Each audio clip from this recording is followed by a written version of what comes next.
and mighty ruler of a vast Chinese empire sends his loyal vassal into the uncharted waters, seeking the secret to immortality. As they part ways, the ruler watches with unwavering trust, believing that one day his vassal will return with the answers hidden within the endless expanse of the world. However, he never came back. Days, months, and years passed, even the empire itself fell to dust, but there was no sign of the vassal's return. Over time, his stories and memory faded away, lost to history. Until one day, among the mountains, he finally returned. Bro literally went out for some milk and came back after the whole dynasty collapsed. Now in his old age, he stands at a cliffside with a young companion named Azura beside him. Looking down at the place where the empire once stood, he tells Azura about the mission he was sent on. However, the little one is a bit hungry, so he doesn't really care, making the old-timer mad at him. A bit earlier in a nearby jungle, the girl gets up from the ground, hearing her men yelling at her to take the ghost-faced sword and run. As she looks around, she is shocked to see her captain brutally killed while a monster slaughters what remains of her caravan. It is like a nightmare going on. One of the men tries to retaliate but loses all hope when his sword shatters upon striking the monster's body. The creature munches him down and continues its assault on the remaining men and horses, while their screams echo through the woods. Nearby, the creepy figure sits in a tree, watching the bloodshed with excitement. He's after the ghost-faced sword, but he's taken aback when he spots the girl running away with it. Annoyed but confident, he sends his 2 snakes after her. In a flash, they lunge at her at full speed. Just as they are about to sink their fangs into her, she swings the sword, slicing both of their heads off. However, despite that, one snake's severed head manages to bite her. As she struggles with it, the momentum sends her tumbling over the cliff's edge and she free falls toward the ground. Now in the morning, the old-timer is gazing at the remains of the empire when he notices his young companion approaching with a girl's body. Azura had found her lying near a cliff and, assuming she was dead, brought her to the old man. Her body is in rough shape, but after examining her closely, the old-timer detects a faint pulse. Deciding to help her, partly because they also need a local guide to navigate the area, he takes out a talisman. As he rubs it, the talisman transforms into dragon marrow essence, a powerful remedy for external wounds.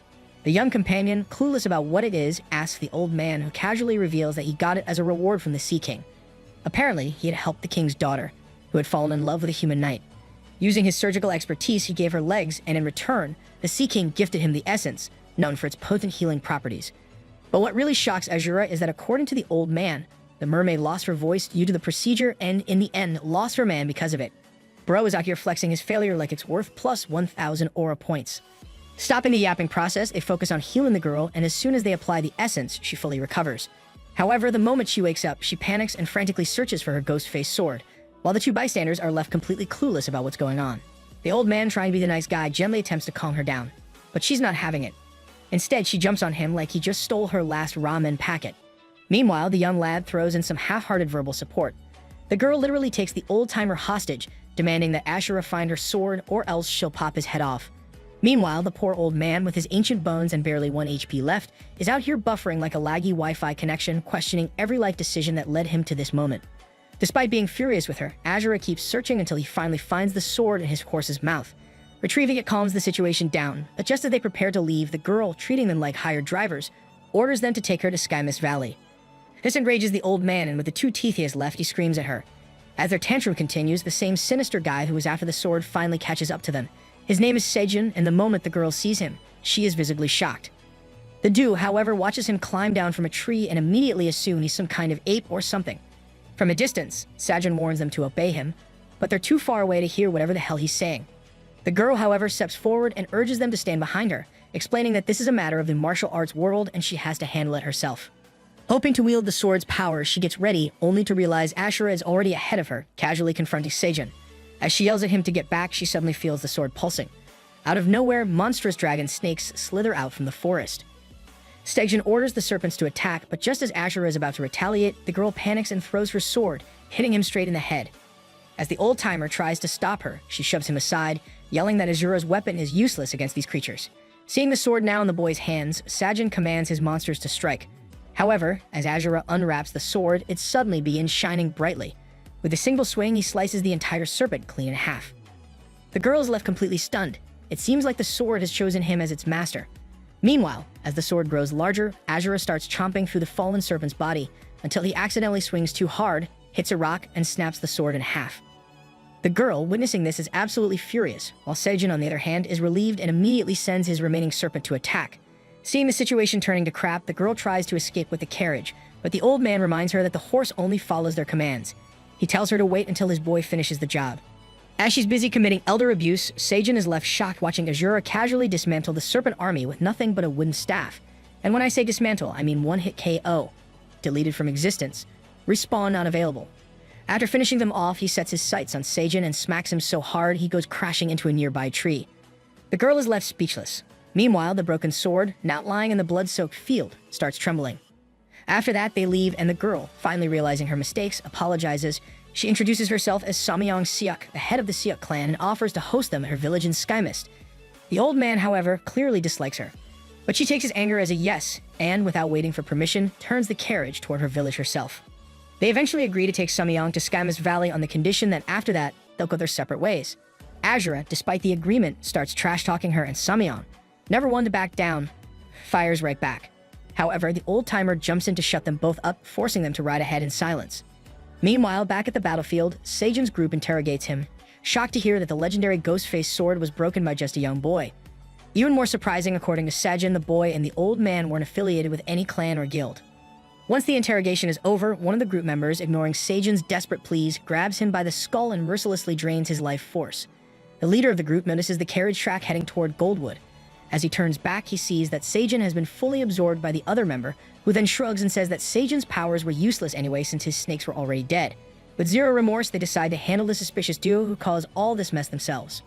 Somewhere else, a group of warriors marches into a hotel where Azura and his crew are busy stuffing their faces. The leader of the warrior group approaches the hotel manager and asks if he's seen the moon-faced sword with a girl. The manager denies it but speculates that it might be hidden in the horse cart parked outside. Determined to find out, the warrior orders his men to scatter around the hotel and take all the tables. Because apparently that's just how you investigate things now. While Samyang is busy explaining to the duo about the rules and laws surrounding martial artists, that they're basically free to do whatever they want, the old man, though a bit shocked, hands her a small bag as a parting gift for her information. He claims that the leftover seeds inside might help her cultivate her youth and are way better than her so-called divine sword. The moment they mention the divine sword, the warrior group lurking around perks up. Samyang takes the seeds, but not before annoying them with one of her classic remarks. Then, shifting back to a serious tone, she mentions the question that they've been searching for someone for a long time. Just as they continue talking, the warrior leader slams Azura's head down onto the table with full force. Samyang, ready to retaliate, instantly gets his sword pressed to her neck by one of the warriors. As for the old-timer, they just politely warn him not to move an inch. And well, with his crackly bones and low HP bar, he's more than happy to comply. The warrior leader, wasting no time, goes straight to the point and demands the ghost-faced sword from her. Samyang, completely shocked, stays silent.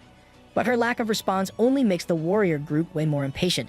As they're chattering away, Azura, having absolutely enough of this nonsense, turns to the old man and asks for permission to whoop these guys. The old man gives a casual nod. The second he gets the go-ahead, Azura rockets up from the table, and with one swing sends an entire line of warriors flying like bowling pins. Samyang, hyped up, is about to jump in too, but the old-timer calmly holds her back, explaining that Ashura hates it when people spoil his fights. The remaining warriors, now seeing their boss get smacked like a fly, charge at Azura, who's just standing there grinning. Meanwhile, outside, the freaky duo tracking the cart finally arrives. As they discuss the possibility that their targets might be inside the hotel, a massive explosion shakes the entire building.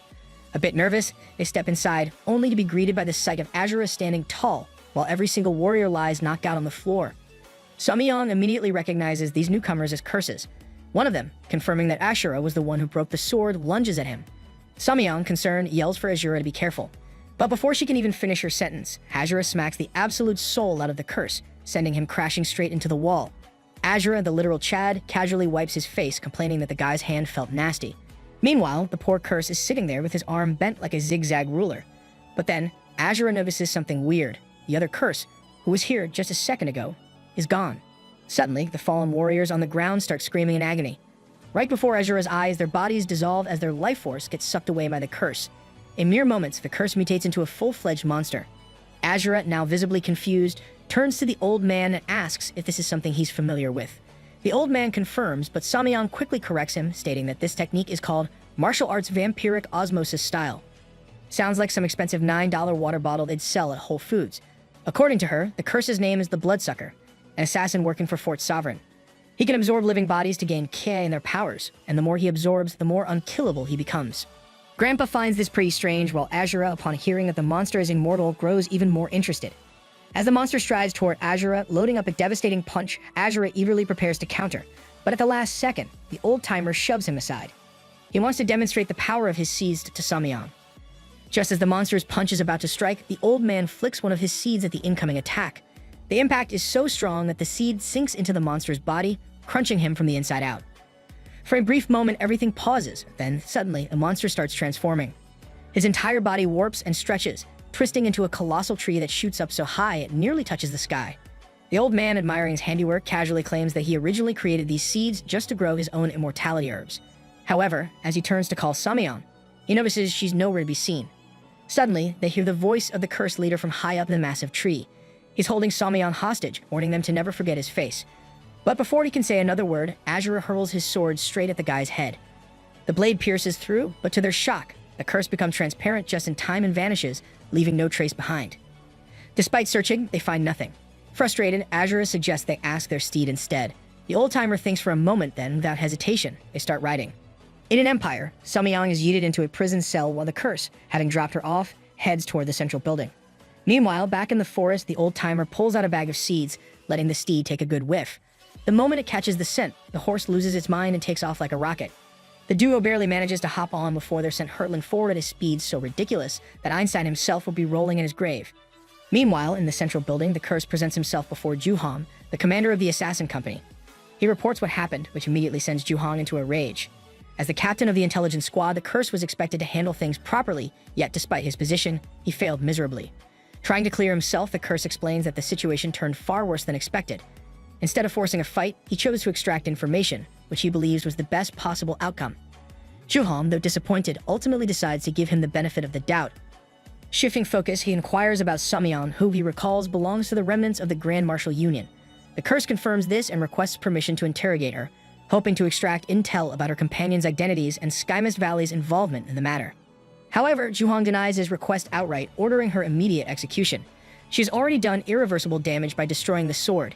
He adds that once she is dealt with, they will march against Skymist Valley to avenge their fallen men. If those two who interfered are connected, they will likely show up themselves. This declaration unnerves the curse. A direct decree from Fort Sovereign forbids them from going to war against the Martial Arts Union, yet Juhong is fully intent on disregarding it. However, Juhong sees Skymist Valley as nothing more than a gang of clout-chasing criminals who swipe powerful artifacts. To him, they deserve everything coming their way.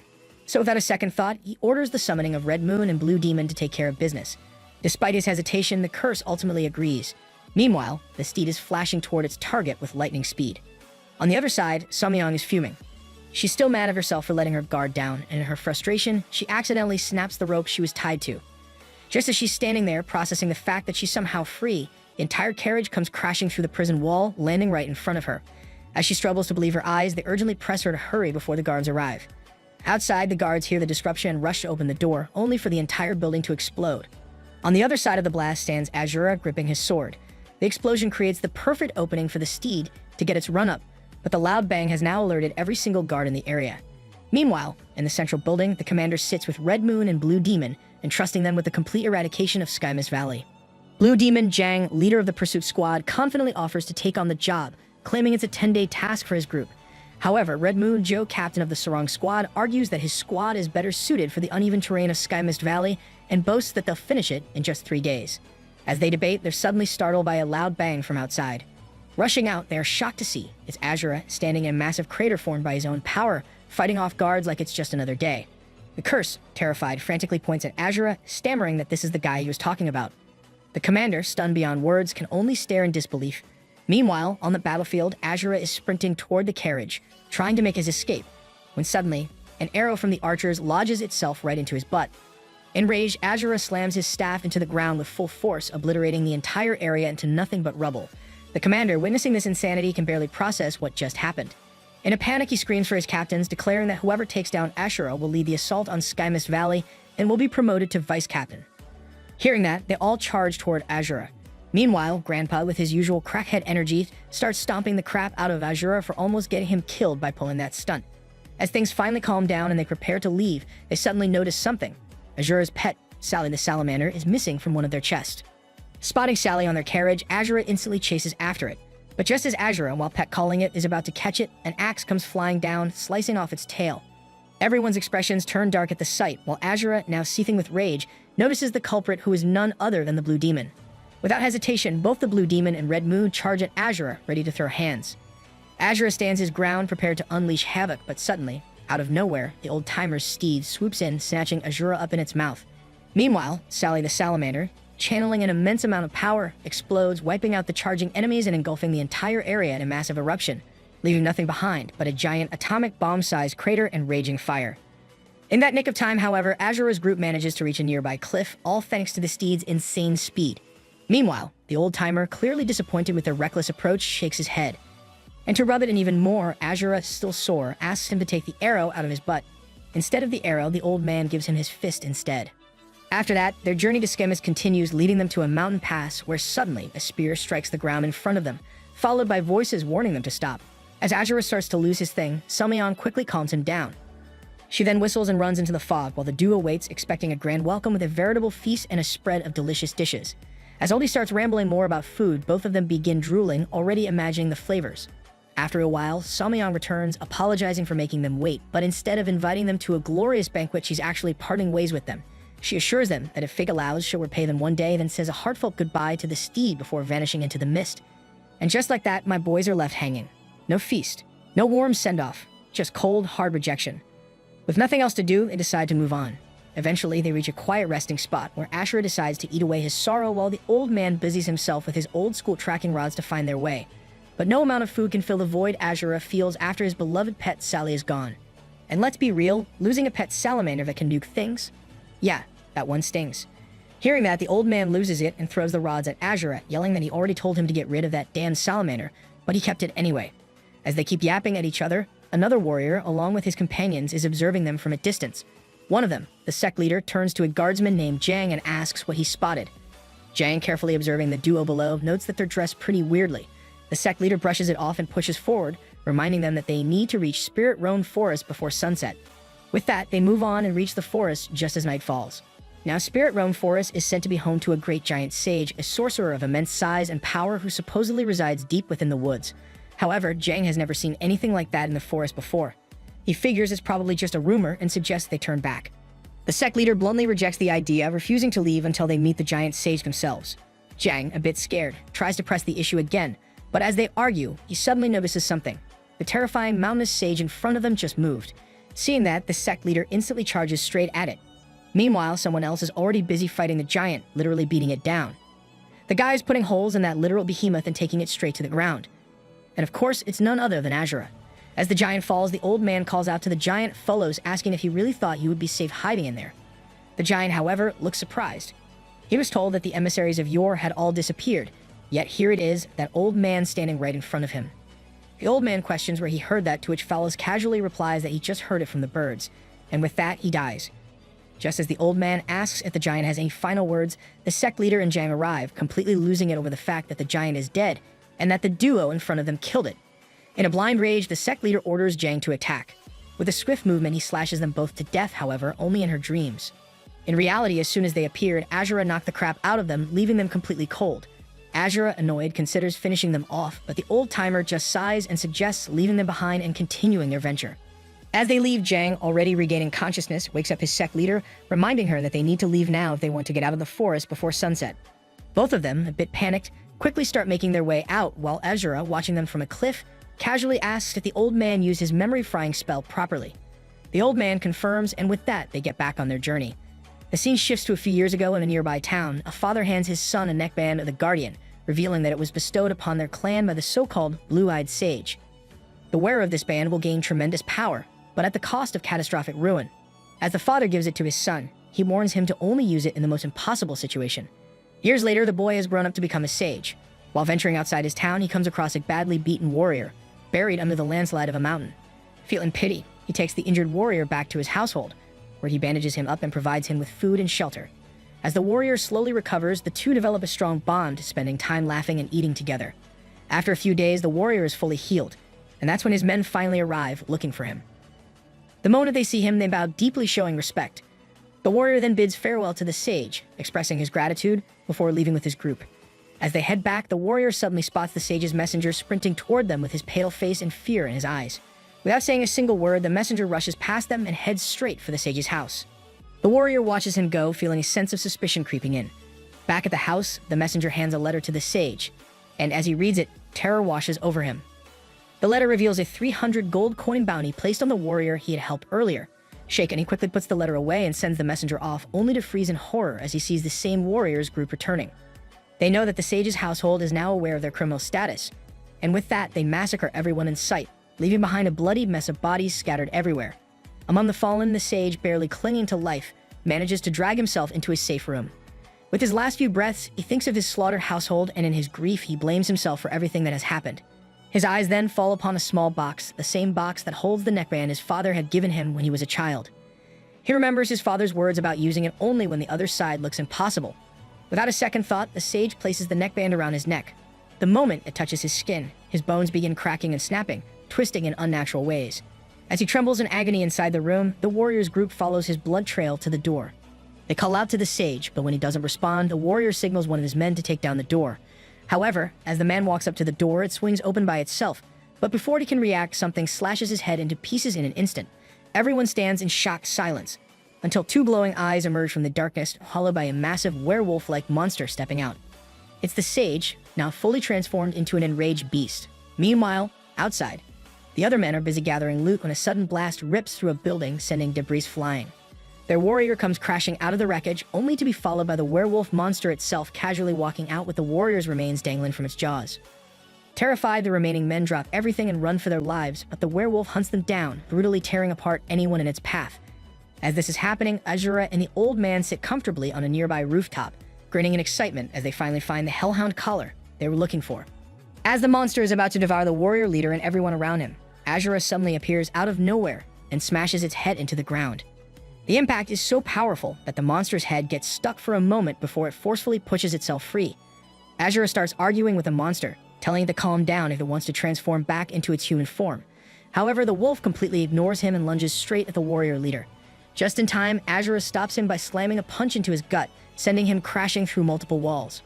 Seeing the destruction, Azura wonders for a second if he should have nerfed his punch, but his attention quickly shifts to the warrior and his men standing behind him.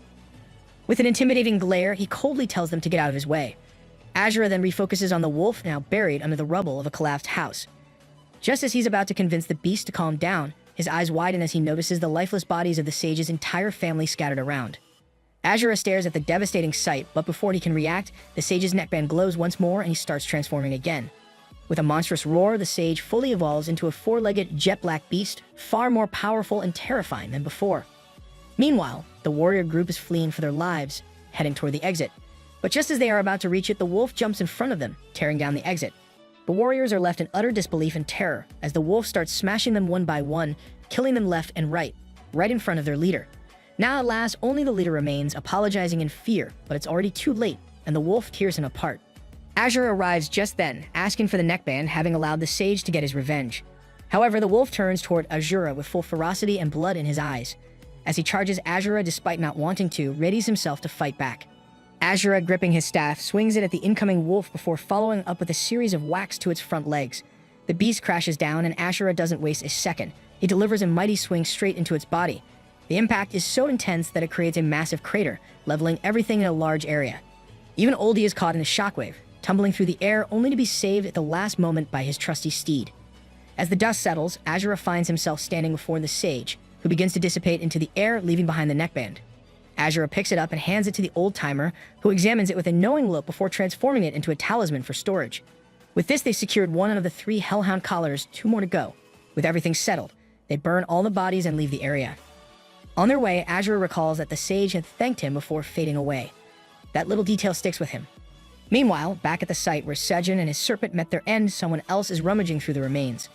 This mysterious individual follows the cart tracks, which lead him straight to the gigantic tree, the very same one the old-timer had transformed the bloodsucker into. He continues his search and heads toward assassin territory, only to be shocked seeing that it has somehow transformed into a damn, all thanks to our Sally, comment S for respect in chat. As night falls somewhere else in the forest, the duo is peacefully sleeping, including their trusty steed. Suddenly, something in the campfire stirs, snapping the steed awake.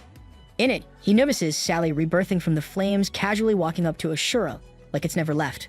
Meanwhile, in a distant snowy terrain, a girlish-looking warrior stands over a pile of bodies with his knife drenched in blood.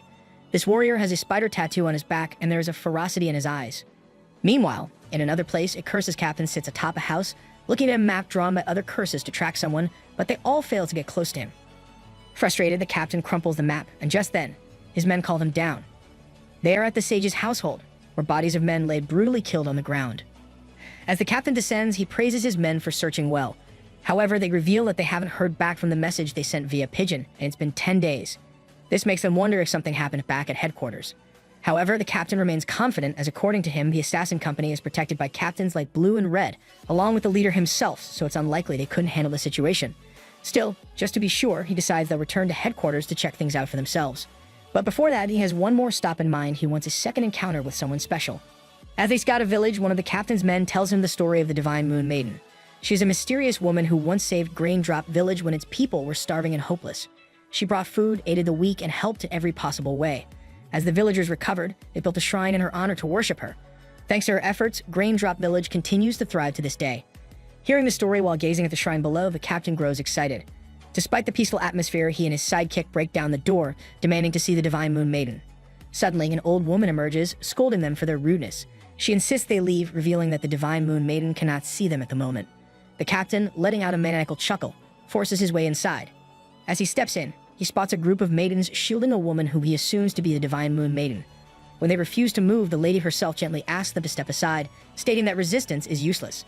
As she attempts to speak, the captain strikes her across the room, sending her flying. The maidens rush to her in concern, but the captain warns them to stand down or face his wrath. Rising to her feet, the Divine Moon Maiden calls off her maidens. The captain, questioning her as she remembers him, rips off her clothes, revealing that she is actually a boy underneath. All the maidens, seeing this, are shocked, while the captain claims that they should have known that before. As Divine Moon tries to get back up, the captain notices the spider tattoo on his back.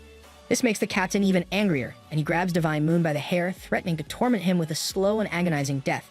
With that, he slams his head into a nearby table and leaves, while all the maidens rush to help Divine Moon and treat his injuries. While walking out, the captain is shocked that the tattoo he just saw is not at all what he remembers. He wonders if he is mistaken, however. He is confident that he could never forget the face of the one who did that to them. Back inside the building, as the maidens aid Divine Moon with just a quick shift of his body, he changes his tattoo back to its original form. Trickery level, Masterclass. In the nearby forest, some Divine Moon's kin hunters are out searching for deer. Two of them, however, look absolutely terrified and just want to go home. One of the other hunters, clearly annoyed, scolds them for being scared. But before their argument escalates, they spot a rabbit in the distance. However, before they can finalize their imaginary feast, the rabbit suddenly bolts. In a panic, the archer fumbles and fires an arrow, but completely misses. Frustrated, he spins back to the others, ready to blame literally anyone but himself for ruining the shot. But that's when he notices their expressions. They're not even looking at him anymore. As he turns, there stands a monstrous bear with the arrow he shot lodged in its ear. The bear roars at them with full ferocity, but then suddenly drops down.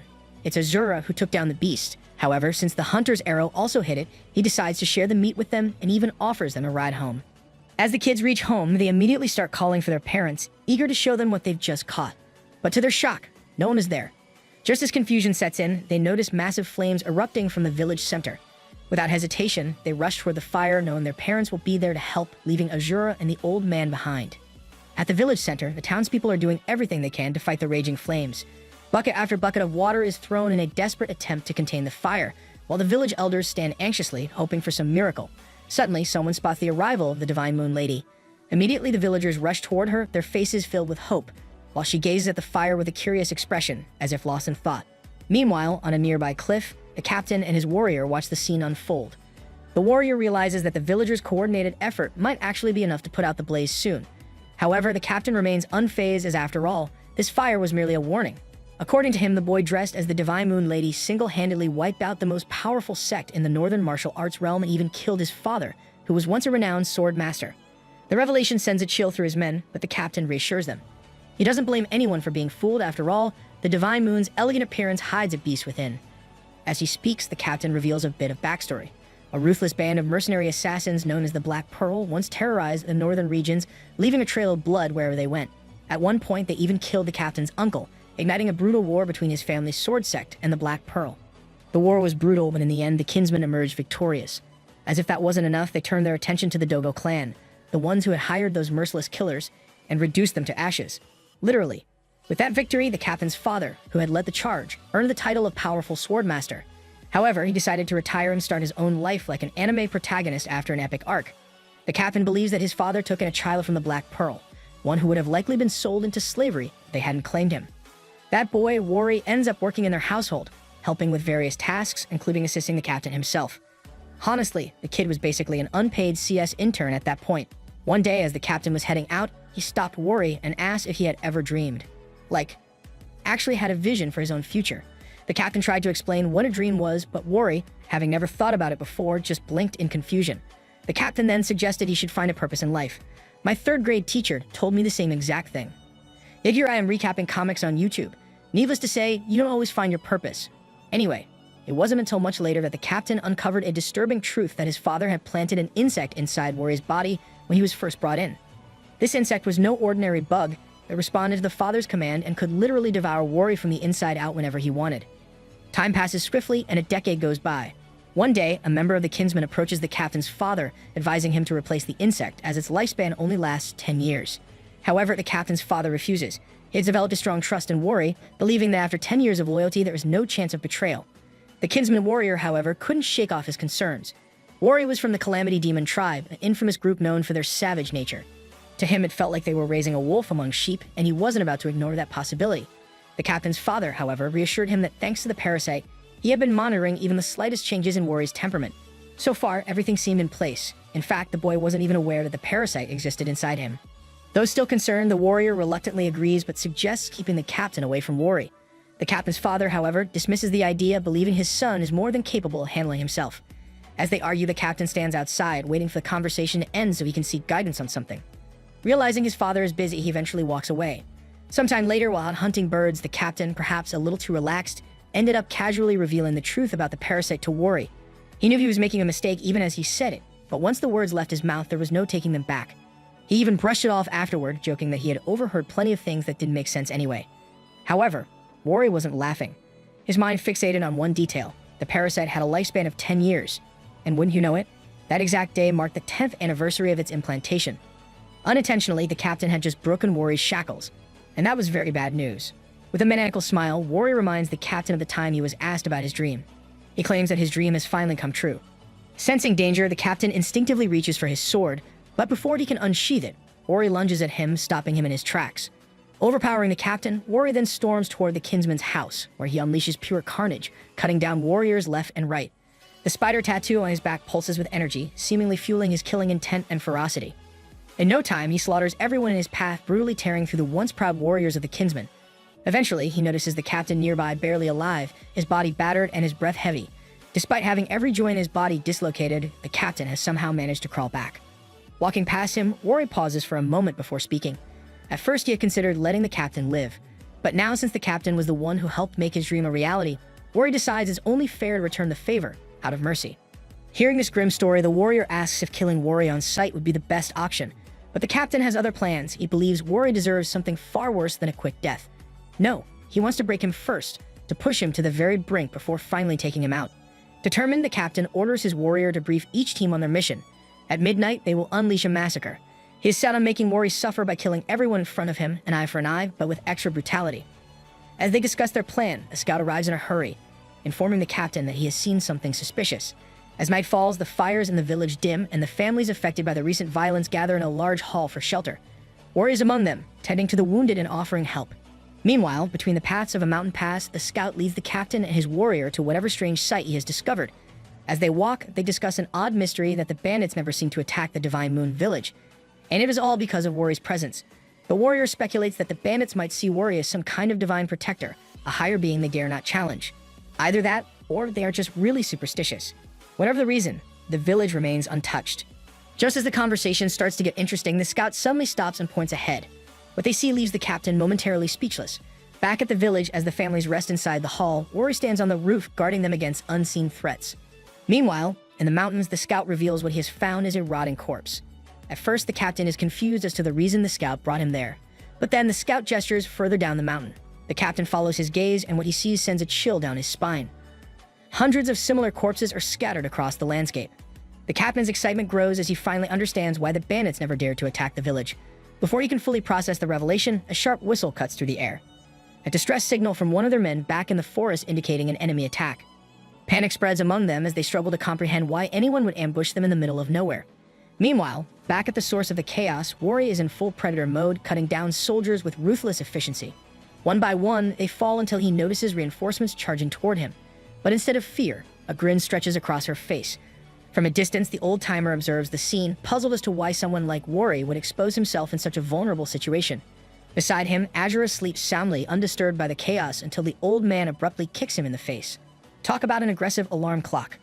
With a smirk, the veteran remarks that as a spider, Wari has been lured out of his nest just as intended. According to him, the villagers Wari used were mere bait, drawing in more predators like the captain, just as a spider ensnares its prey in the wild. However, their true target remains Wari, making this an ideal opportunity. Back in the forest, Wari continues her ruthless assault, weaving effortlessly between attacks. Each attempted strike is met with a swift counter, leaving no time for her enemies to react. Fear begins to take hold of the warriors as they witness her relentless brutality. As the captain and his group arrive, they are met with a chilling sight of Wari standing among a battlefield of corpses, effortlessly eliminating any who dare approach. This, the old-timer decides, is the perfect moment to flip the script. If the hunters wanted to fight, well, it's time to introduce them to the joys of being hunted. As the captain's group lands, they're stunned to see their entire crew dead right before their eyes. Out of nowhere, a raspy voice of Wari calls out from behind. They spin around only to catch her in the act of gruesomely finishing off the last surviving man. Two of the captain's men, fueled by rage, charge at him like they've just seen him post a TikTok dissing their squad. Meanwhile, his loyal sidekick vows to hold Wari down even if it costs him his life. But as soon as the warriors reach her, she tears through them effortlessly, as if they were nothing more than paper. Undeterred, the sidekick launches his signature 7-strike lightning attack. Wari, however, dodges each blow with ease before swiftly snapping his neck. Yet to his surprise, despite his broken neck, the sidekick still manages to grab Wari's wrist, holding him in place just as the captain prepares his most powerful move, the Sword of Heavenly Tumult. With immense force, he unleashes a barrage of slashes, cutting down everything in their path, the ground, the trees, and even his own fallen comrade. But before he can feel triumphant, a mocking laugh echoes from a nearby tree. Wari, completely unharmed, watches him with amusement, calling him cold-hearted for cutting down his own men. He strikes a nerve, taunting him for being just as ruthless as his father. Enraged, the captain unleashes another powerful slash, but he dodges with ease. He follows up with a flurry of attacks, yet not a single one lands. Before he can react, Wari slips beneath him and counters with a brutal kick, sending him crashing to the ground. As he scrambles to recover, Wari delivers another blow, launching him straight into a tree. Now visibly injured, the captain struggles to get back on his feet. But before he can fully rise, Wari steps onto his sword, pinning him down. With a smirk, he presses his foot into his chest, forcing him to spit out blood. Then, as if to make a point, he picks up a rock, crushing it effortlessly in his palm, showing a clear demonstration of just how easily she could do the same to his skull. Wari, puffed up with pride, brags that he's been more powerful than the captain since birth. No amount of training could close that gap. Meanwhile, the captain, sprawled on the ground, looks like he's just over it, silently begging Wari to stop flexing and get on with the killing already. Sensing his silence, Wari presses down harder, revealing the cruel truth that it was the captain's own father who hired them to eliminate his own brother, implanting control parasites in all of the villagers. The revelation leaves the captain in stunned disbelief. Seeing the doubt flicker in his eyes, Wari pushes further, determined to shatter whatever image the captain still holds of his father. With a chilling smirk, Wari recounts his own torment at the hands of the man, forced to endure nightly horrors under the reason of testing the truth of his emotions. Tears begin to spill down the captain's face, but instead of despair, he laughs bitterly. He claims that his father must have understood the reality of handling a beast like Wari. Perhaps that's why he did what he did. Wari, not vibing with that comeback, swings once and lops off the captain's head in a flash. Still caught up in his own thoughts, Wari suddenly senses someone behind him. Turning, he finds Azura staring at him in confusion that he hadn't expected Wari to still be so composed after everything. Acting fast, he attempts to knock Wari unconscious, but to his shock, Wari effortlessly dodges the attack. In an instant, Wari leaps onto Azura's head, attempting to twist it down, assuming he's just another one of the captain's underlings. Wari twists Azura's head a full 180 degrees. Well, at least now he won't have to turn around when people talk behind his back. However, just as he is about to land back on his feet, Azura suddenly swings his staff, striking Wari in the gut with enough force to send him crashing into a massive rock. The impact is so immense that Wari smashes straight through it, reducing it to rubble. Meanwhile, Azura casually rotates his head back to its original position, as if giving himself a quick chiropractic adjustment. Azura is impressed by Wari's resilience, but as he notices this shattered rock, wondering did he overdo it again and accidentally kill him. However, before he can think on it, a sudden explosion of debris sends rubble flying as Wari bursts out of the wreckage, charging at him with terrifying speed. Azura barely has time to react, but as Wari swings, he flips upside down in midair, effortlessly dodging the attack. Amused, he acknowledges his power and speed. Curious to test him further, Azura decides to engage in a bare-handed battle. The two exchange blows, dodging and countering each other with incredible precision. But eventually, Wari manages to land a solid hit to Azura's gut. The moment the impact registers, Azura smirks and declares that the warm-up is over. Without hesitation, he retaliates with full force by striking Wari, sending him crashing to the ground, clutching his stomach in pain. Wori struggles to comprehend how someone could possess such overwhelming strength, with his power far surpassing anything he's ever encountered. Before he can recover, Azura follows up with another devastating punch, launching Wori across the forest. Lying on the ground, battered and barely breathing, Wori seems utterly defeated. But just as it appears to be over, he suddenly starts chanting strange words. Azura approaches, but rather than being shocked, his eyes light up with excitement. A monstrous black spider erupts from Wori's body, tearing him apart in the process. This was the true target old-timer and Azura had been hunting. Now seeing it emerge at last, Azura grips his staff, preparing for the real battle to begin. However, to his surprise, the spider doesn't attack or seek revenge. Instead, it leaps away and flees, hopping from tree to tree in desperation. As Wori, now fully transformed into the spider, dashes through the forest, regret creeps in. He had underestimated someone as strong as Azura, and now he has no choice but to escape as far as possible. Just as he thinks he has made it to safety, his heart sinks as he notices the old-timer is standing directly in his path with his glowing eyes piercing through the darkness. Wori freezes in shock, unable to comprehend how the elder materialized in front of him so suddenly. The old man, trying to sound mysterious, speaks in a deep, measured tone, asking how many souls Wori has taken. Before Wori can react, Azura's spear comes hurtling toward him, piercing straight through Spider's body and ripping apart his insides. The mangled spider crashes to the ground, twitching as its strength fades. By the time Azura arrives, the old-timer has already sealed the spider's essence into one of his talismans. Azura, grateful for the help, informs him that Wori's body had been harboring the giant spider all along. Unlike the previous hosts they had encountered who lost all control, this one had managed to maintain some level of awareness. This revelation surprises the old man. Curious, they turn their attention to Wori's fallen body. Examining him closely, the elder notes that his physique is unnaturally tough, more like that of a powerful wild beast than a human.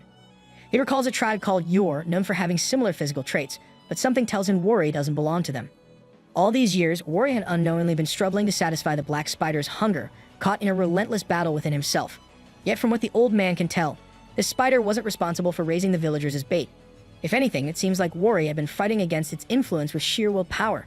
Intrigued by this strangeness, the old-timer decides to leave Wori with a parting gift before they depart. A while later in the forest, the same group of young hunters attempts to take down a deer but misses once again.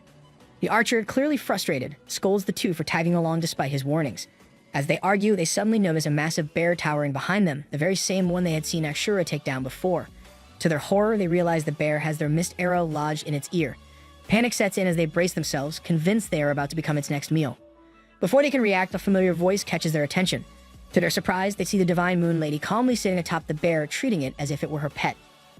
With a gentle smile, she reminds them not to wander through the woods alone and leads them back. As they continue on, the bear is eventually sent on its way, but the children can't help but ask if it truly belongs to her. Wori explains that she had cared for the bear when it was just a cub, and ever since, it has remained friendly toward her. She playfully escorts the children back home with her warm and familiar presence. It was the day after the Great Fire, and ever since then, she had changed. She had always been kind, but before there was a certain distance. An unspoken sense of intimidation that kept common folk from approaching her so freely. Now, however, she mingles with the villagers, playing with the children, and greeting everyone as if she has always been one of them. With the Divine Moon Lady's presence, the village begins to change as well. The shrine is transformed into a school open to everyone, regardless of age, where those willing to learn are welcomed. The village elder appoints teachers, while the maiden herself teaches various skills, including craftsmanship, farming, and swordsmanship.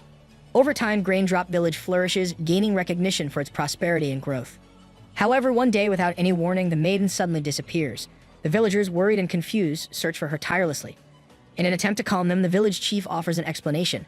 He suggests that she may have returned to the heavens, the place many believe she had come from. While most accept his reasoning, one child, gazing up at the moon, remains uncertain, troubled by the elder's words. Elsewhere in the forest, Azura finds himself growing restless from constant traveling. Just as boredom starts to set in, he notices a heavily natty warrior blocking their path. The man, accompanied by his men, demands that Asura and the old man step off the cart and come to them. Azura glances toward the old man for reassurance, and with a slight nod, he receives confirmation. Slowly stepping forward, Azura issues a warning, but the warrior, insulted by his words, flies into a rage. However, before he can act, Azura swiftly draws his staff and sends him crashing into the mountains with a single powerful strike. Seeing this, the rest of the group is shocked to their core. Without hesitation, they draw their weapons and charge at Azura. However, just as he is about to swing his staff, he freezes in surprise as it is being held firmly by their leader. Before the other members can strike, a deep voice from behind the trees commands them to stand down. A tall, imposing figure steps forward, walking toward the old man with a calm yet authoritative presence. Introducing himself as Jurim, a member of the Sovereign Black Watch unit, he states that their captain wishes to meet both of them. Unimpressed by their intimidating approach, the old man questions what would happen if they refuse. Jarim, however, assures him that they would be allowed to leave peacefully without any trouble. Appreciating his respectful tone, the old man agrees to meet their leader. At Jarim's command, his men begin preparing courses, but a moment later, the buff dude freezes in shock as Azura's staff is now resting casually on his own shoulder. Meanwhile, Azura, thrilled to have finally found someone who might be a worthy punching bag, grins with excitement. Eager for another challenge, he playfully urges Jarim to grab his staff again. Bro really had his ego checked. The buffed warrior, driven by his own ego, turns around and grips his sword, ready to act. However, his leader, referring to him as Wang, calls him to stand down, reminding him that they are guests. Reluctantly, Wang obeys the command and checks on the horses he had ordered, while the young warrior is left momentarily stunned. As the oldie calls him back, Azura snaps out of his thoughts and resumes driving the cart. Embarrassed, he listens as the old man chuckles, remarking that it seems Ashura has finally met his match. Still, Azura begins reasoning with himself, convinced that he had been holding back. Once the horses are prepared, the group sets off, escorting the cart toward their hometown. As they pass through the gates, the duo notices several guards whipping captured soldiers, escorting them through the streets. Jarim, sensing their interest, casually explains that these are rebels being brought to justice. He apologizes for the harsh sight greeting them upon arrival, but the old man remains unfazed. They eventually reach the Black Watch town center, where, seated at a tea table, Jarim poses a question about whether they are familiar with an art known as spirit glimpse. As the old man dismisses any knowledge of the technique, Jarim reveals that it allows one to read memories from non-living objects. He explains that this technique has been passed down through their clan for generations. While the old man acts as he is listening, Bro's nodding like he understands, but inside he's buffering. However, Azura finds the conversation dull, lost in his own thoughts. Noticing Azura's disinterest, Jarim decides to drop a more intriguing piece of information. Using this very technique, they had investigated the recent annihilation of one of their cursed units. He claims to have seen a faded image of Ashura battling serpents and even transforming one of their assassins, Bloodsucker, into a full-blown tree. He goes on to mention another vision, one where the salamander exploded, wiping out the entire area. With suspicion in his eyes, Jarim watches their reactions. However, to his shock, the old man outright confirms that the visions are accurate and admits that they were indeed responsible for everything that happened. Jarim is taken aback, but he maintains his composure and respectfully warns them that taking responsibility would leave them with no choice but to be taken into custody. The old man, unfazed, simply tells him to try. He has suspected all along that Jarim's true intention was to lure them into a confession. Calmly, he clarifies that they never intended for such destruction. It was simply a string of unfortunate events. Without missing a beat, he challenges Jarim, telling him to gather whatever soldiers he has and attempt an arrest. As Jarim listens, shock and disbelief settle in. Meanwhile, the old man keeps pushing with his eyes locked on Jarim, practically handing him an open invitation to make a move if he actually has the guts for it. Damn, he is him. In the town prison, the guards drag the captured rebels through the halls before tossing them into a cell. Inside, the rebels, who were already in prison, stare in shock. Seeing more of their comrades caught is the last thing they expected. One of the guards, clearly enjoying their distress, chuckles and remarks that at least they got their former sect brothers as cellmates. Inside the cell, the sect leader watches in concern, his mind racing over what this means for their sect's future. Among them, a member named Chang suddenly reveals that they had deliberately allowed themselves to be captured as part of a plan to free the others. His words leave the group in shock, as escaping from Black Watch is no easy feat. Doubt and debate quickly follow, but the sect leader, knowing Chang's level-headed nature, suspects he may have a solid plan after all. Chang then reveals that they had sought assistance from Skymist Valley for their rescue. The mere mention of Skymist Valley sends another wave of shock through the group. However, Chang clarifies that while their Skymist Valley allies refused to go against Black Watch directly, they did grant them a divine treasure, one powerful enough to tip the odds in their favor. With that, Chang rips open a hidden pocket in his clothing, revealing a small seed nestled inside. He claims it to be an otherworldly seed, said to have been gifted to Skymist Valley by an unnamed sage. As he holds it up, the other sect members gather around. Meanwhile, at the town center, the old man continues schooling Jarim, calling him out for lying about the captain wanting to see them. He reveals that he knows full well that the real plan was to have soldiers lying in wait to capture them. Hearing this, Jarim sighs and formally introduces himself as the captain of the Black Watch unit.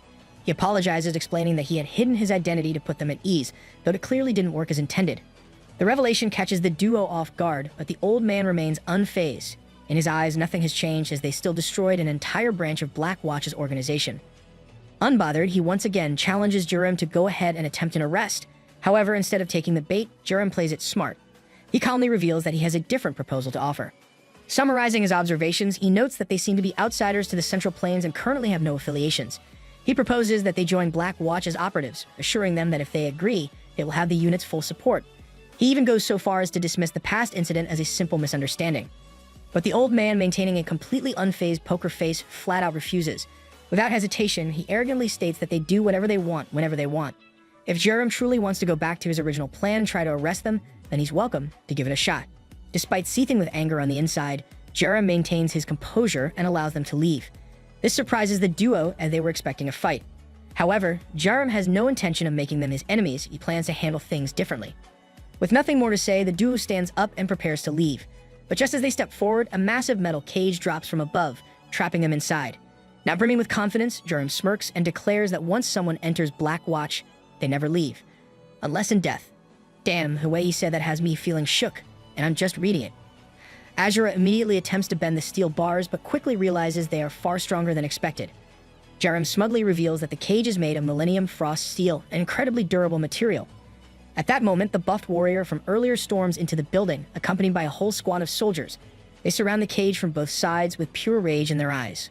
Meanwhile, in the prison cell, the captured sect members place the otherworldly seed on the ground. To their astonishment, it begins sprouting almost instantly, growing at an unnatural speed. But their relief quickly turns to horror as the plant thickens, rapidly filling the entire cell. Thorny vines burst outward, impaling everyone in their path. Back at the Black Watch stronghold, the old man remains unshaken with his cold and unreadable expression. Jerem, unbothered, remarks that had they chosen to join, they could have avoided this fate.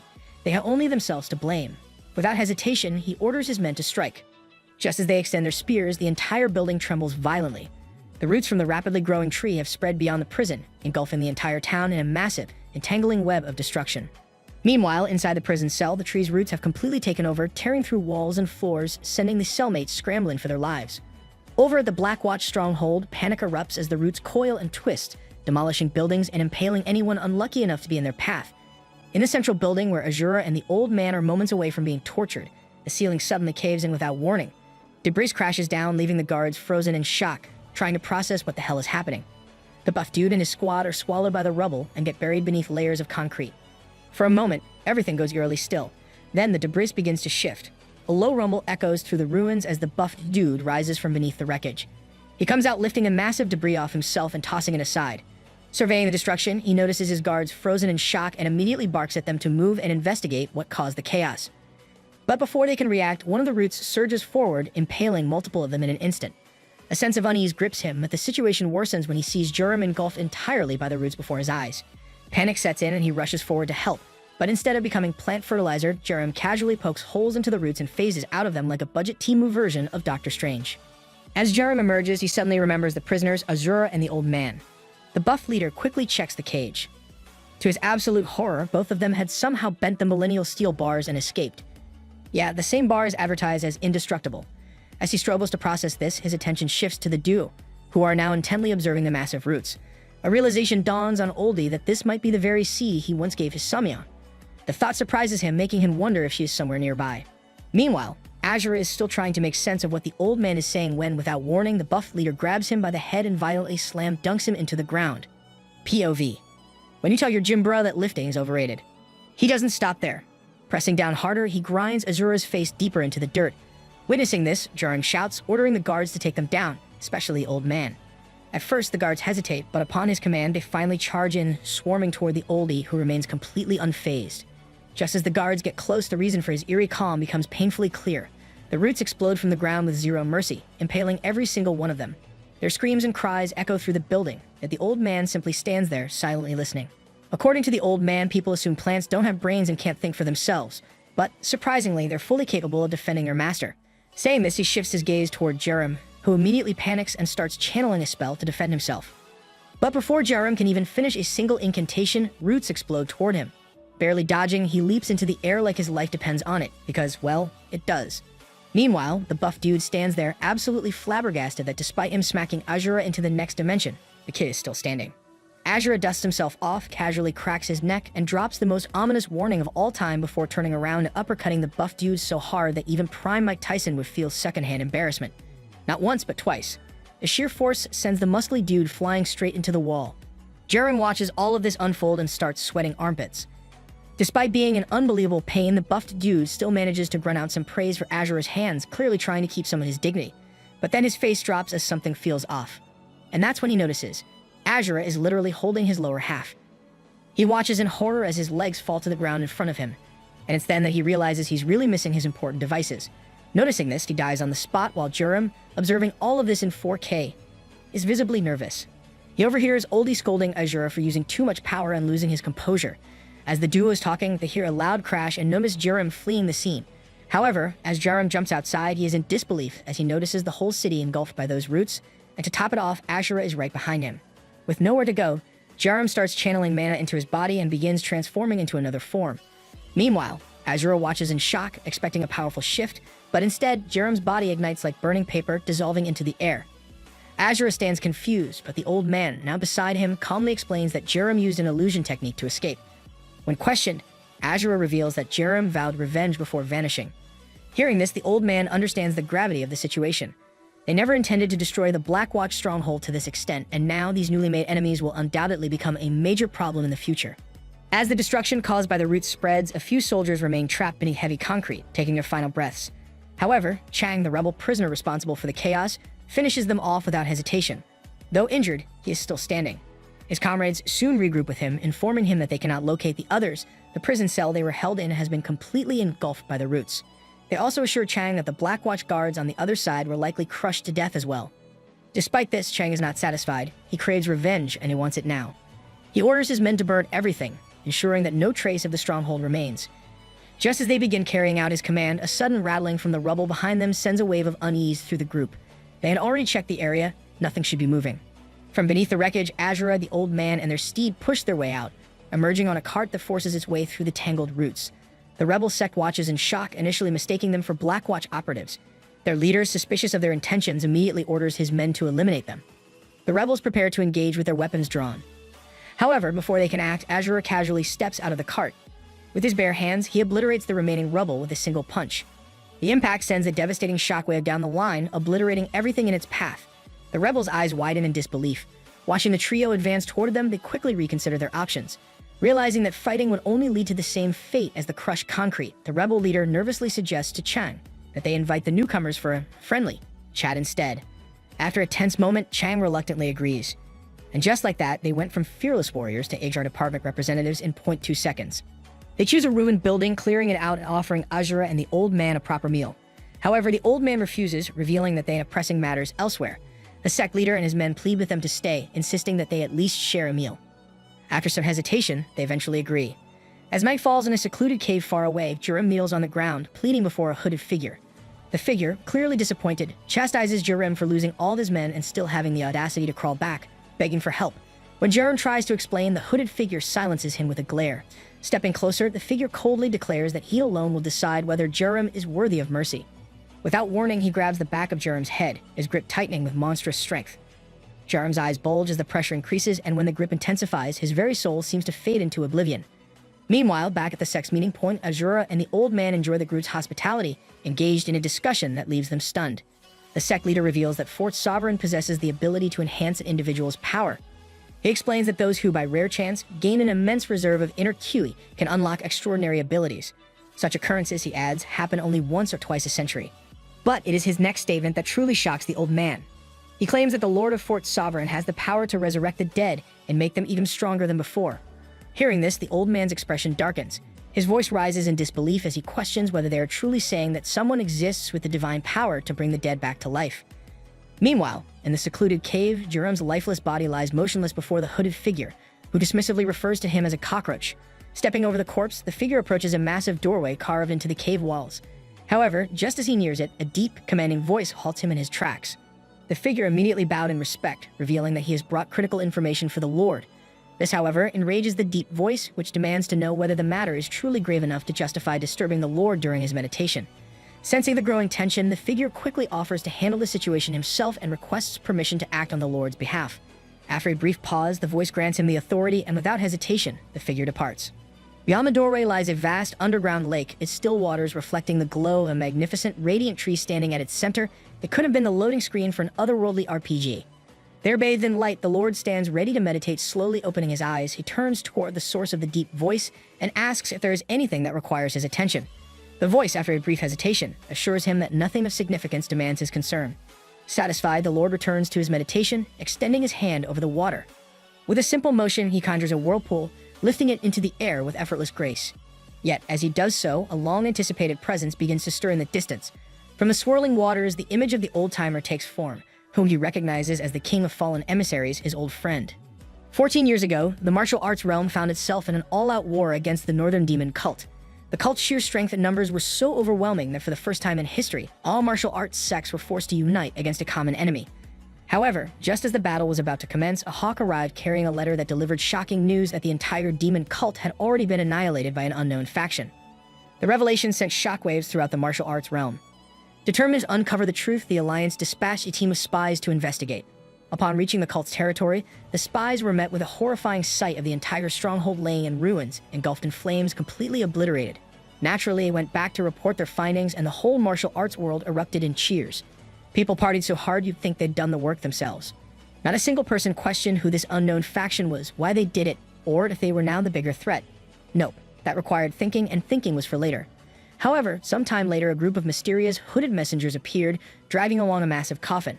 They dropped it in front of the Alliance leaders like an Amazon Prime delivery, handed over a letter, and casually informed them that their master wanted an answer in 10 days.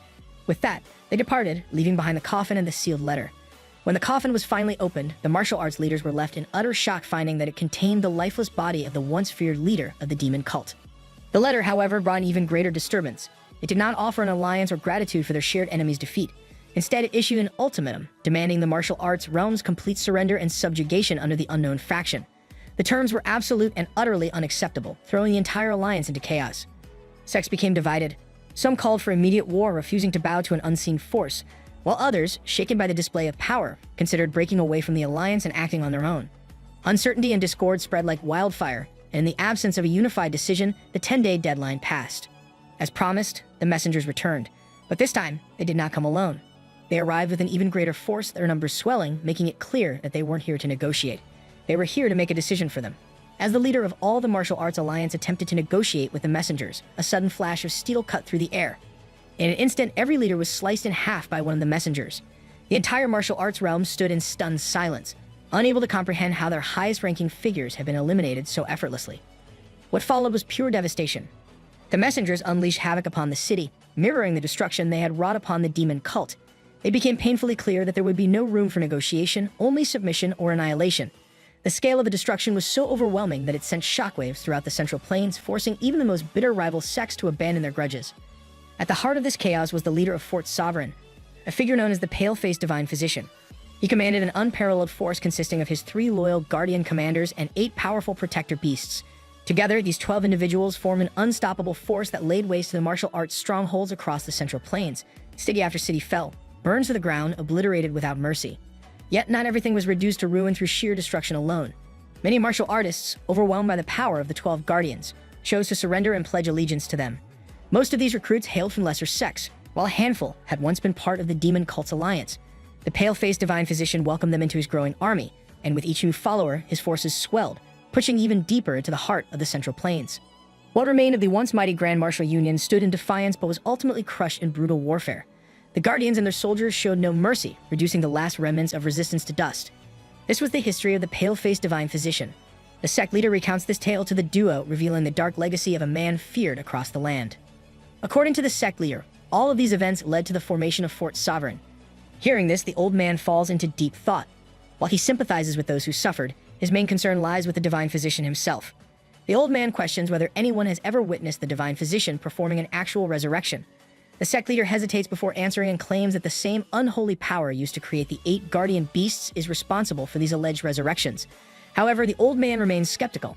The sect leader insists that he has personally seen 3 of the guardian beasts, each of whom is infamous throughout the martial arts world. The first is Gujo, known as the Golden Beast. The second is Huan, the Crimson Beast. The third is Sanji Sa, the Blood Beast. These 3 were once known as the 3 monstrous phantoms, not particularly powerful, but feared for their brutal and merciless fighting methods. Their reputation became even more notorious when Gujo murdered the son-in-law of the Grand Martial Union's leader, triggering a massive scandal. In response, the leader of the deviant arts sect personally beheaded all 3 of them before the entire martial arts community. And yet, despite their execution, the trio returned as if nothing had happened. Given that their meridians had been destroyed, there should have been no possible way for them to recover, let alone grow stronger. Yet not only did they come back to life, they became exponentially more powerful. Among them, Gujo experienced the greatest growth, refining his martial arts beyond mere combat into something far more formidable. Meanwhile, deep within a cave, Wang is held captive by a hooded figure known as Gaiyang, one of the beasts of the divine physician. Heavy chains bind him as Gaiyang approaches. Upon seeing him, Wang asks if his sentence will last another month. Guiyang ignores the question and instead delivers news that the Black Watch unit and the Assassin Company have been destroyed by their enemies. He then makes an offer. If Wang is willing to capture the culprits, he will be released from imprisonment. Wang scoffs at the proposition, refusing the job if he is expected to take them alive. However, Jiang clarifies that this is not a requirement. Hearing this, Wang effortlessly snaps his chains. With a grin, he agrees to the mission as anything is better than rotting away in captivity. Back at the sex meeting place, the old man, having heard the entire history, rises to his feet. He has only one question. Where can he find out about the Fort Sovereign monsters? So Gel don't have a wiki, Alexa, or at least a cursed subreddit for this. The sect leader, however, explains that the monsters have no fixed location. They are not bound to any particular place. Hearing this, the old man grows frustrated about how they can fight an enemy they cannot even locate. Sensing his anger, the sect leader quickly clarifies, revealing that the monsters do not operate from a single base. According to him, Fort Sovereign is composed of the dozen Dread Lords and their vast horde of followers. As a result, the 12 founding members are free to move between any stronghold or fortress controlled by their followers, ensuring the pale-faced divine physician remains protected from his enemies. Hearing that, the old man wonders if all 12 travel together for safety in numbers. However, the sect leader explains that while they did initially move as a group, they have not been seen together in recent years. Among them, the divine physician and his 3 guardian commanders have been completely absent from the martial arts realm. Meanwhile, some of the 8 protector beasts have been spotted, but they travel alone, blending into society so well that few realize they belong to Fort Sovereign. There are even rumors that the Dread Lords have left the Central Plains entirely, yet their mere name still instills fear among their enemies. Hearing all of this, the old man grows intrigued. Just then, the sect leader mentions a hidden palace beneath a mountain rock, a place known as the lair of the divine physician and his most trusted servants. The entrance to the palace was first sighted among the Rocky Mountain peaks, but it soon vanished on its own. After that, it was reportedly seen in different locations, yet each time someone spotted it, the palace disappeared the very next moment. There seems to be a pattern to its disappearances, which is why no one knows where it will appear next. By the time the sect leader finished explaining, he realized that to an outsider, he probably sounded like a conspiracy theorist on his 10th cup of coffee. However, the old man is completely engrossed in the tale. He thanks the sect leader, and suddenly dozens of butterflies appear, fluttering around and confusing everyone. Within moments, the butterflies release a strange smoke, causing everyone to fall into a deep sleep. This is one of the old man's tricks, pulling the good old Bill Cosby, erasing their memories of the encounter before they wake up. As they were getting ready to head out, Azura, being the absolute menace he was, decided to completely butcher the name of the most feared figure in the martial arts world, Snail-Faced Divine Beautician. The old man confirms it, stating that they will know for sure once they meet him face to face. With that, they continue their journey, but Azura lingers for a moment, looking at the sleeping sect members. Grateful for the food and information they provided, he wishes to repay their kindness in some way. Seeing this, the old man agrees to let him help before they move on. The next day, at the ruined Black Watch stronghold, Wang and his team investigate the scene. After surveying the devastation, one of his men informs him about the destruction caused by the roots and suggests recovering the bodies. However, as he speaks, Wang suddenly stands up and extends his hand, unleashing a powerful blast that tears through the entire cliffside, obliterating the roots in an instant. He has no intention of leaving behind a mess. Consumed by his fury, one of his men, hesitant in the face of Huang's overwhelming power, informs him that the tracks they were following indicate that their targets are close. Meanwhile, deeper in the jungle, the rebel sect rushes through a rough and treacherous trail, desperately trying to reach safety. Just as they attempt to press forward, a massive explosion suddenly erupts in front of them, obliterating everything in its path. The impact cracks the ground apart, and as the dust settles, Wang stands on the other side with his eyes filled with killing intent. Panic sets in among the rebels. Suddenly, Wang's men emerge from behind, completely surrounding them. Realizing they have nowhere to run, the sect members decide to surrender. Wang, hearing their plea, offers them a chance that if they reveal the whereabouts of the young lad and the old man, he will spare their lives. At this, all eyes turn to their leader. With an unwavering expression, this Chad refuses to reveal anything. This does not sit well with Wang. He glares into the sect leader's Chadness full eyes, but the man meets his gaze without a hint of regret. Knowing he will gain nothing from this defiant warrior, Wang decides to kill them all. As he begins channeling energy into his body, the ground trembles under the sheer force of his power. However, before he can strike, he notices a cart pulling up behind him. Azura steps out, and upon seeing him, Wang's men immediately recognize him along with the old man and the cart. The old man remarks that he knew returning to the forest would lead them to a clue. Azura, stepping forward, casually calls Wang to come closer. Recognizing him, Wang respectfully addresses him as Young Master and asks if he has any connection to the captured sect members. Mocking the situation, Azura coldly dismisses the idea of helping strangers who didn't even offer him food. He then challenges Wang to get it over with and shut up. This comment enrages Wang into maniac mode, and he solos the entire sect with one swing. Bro is literally fed Yasu, hitting a 5-man ult. The slash not only mangled the sect members, but also destroyed everything behind them in a wide AoE. However, Huang suddenly realizes he wiped out all his teammates too, but he just shrugs it off, calling them useless. Meanwhile, the old man turns pale, not because of Huang, but because he knows Asura is about to respond. Gramps really hit him with the stay calm, like he ain't about to drop a season finale on that fool. However, to Grandpa's shock, Azura ignores him and flashes toward Huang. Before Huang can react, Azura slams his staff onto the ground, causing a violent rupture in the earth. The impact is so intense that Huang begins sinking into the rubble, with rocks crumbling and crashing down around him. Despite the chaos, Huang manages to regain his footing. Witnessing such overwhelming power from a young boy leaves him both impressed and slightly concerned. Without hesitation, Huang retaliates. He channels a massive surge of energy into his palm, unleashing a devastating blast directly at Azura. The impact triggers an explosion, sending debris flying in all directions. As the dust settles, Huang's eyes widen in disbelief because standing among the wreckage, Azura remains completely unscathed. With nothing but his staff, Azura parried the yellow demon palm attack that was infused with 7/10 of Huang's ki power. At that moment, Huang realizes why Jiayong sent him on this mission. However, before he can process it, he suddenly notices Azura is gone. Soon, Huang feels a heavy pressure above him and, turning his head, sees Azura just inches away from unleashing devastation upon him. Reacting swiftly, he sidesteps and leaps behind Azura, narrowly avoiding the attack. Observing the kid's strikes, Huang realizes they are immensely powerful but lack precision. Seizing the opportunity, he launches his own attack, but Azura blocks it with ease and counters. Huang dodges again, growing increasingly frustrated. Determined to break through, he channels his blast energy and directs it toward Azura, yet the attack fails to leave even a scratch. Enraged, he unleashes a relentless barrage of palm strikes, but Azura skillfully parries them, spinning his staff and generating a massive shockwave that ripples through the battlefield. Azura then attempts a counterattack, but his strike misses. Among the flurry of exchanged blows, Huang manages to land a shallow cut on Azura's face. Acknowledging his opponent's resilience, Huang prepares to unleash his most powerful technique, the Blood Mark Lightning Blast. Gathering his energy, he forms an immense sphere of power, resembling Goku's spirit bomb that expands rapidly. However, before he can fully control it, the energy detonates in a cataclysmic explosion, scattering debris across the forest. As the dust settles, a massive crater smokes in the aftermath of the blast. Huang, barely standing, coughs up blood with his body trembling from the strain of his own technique. Yet through the smoke of destruction, Azura remains unscathed and stoic.